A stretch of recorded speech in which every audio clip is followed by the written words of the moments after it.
Vrede familie. Ek hoop julle het 'n soete nagrus gehad. Wat 'n lieflike môre. Is koud en wel. Maar ons dank die Here daarvoor.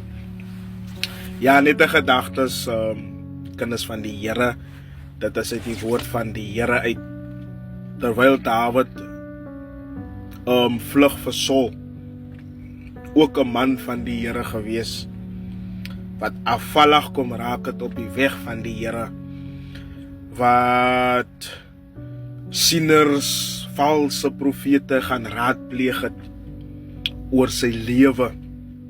Amen. Prys sy wonderlike naam. Nou ek dink vanmôre die gedagte gaan net daaroor. Jy as 'n ware geroepte van die Here. Daar is baie wat geroep is, maar min is uitverkies. Daar is dierbares wat uitverkies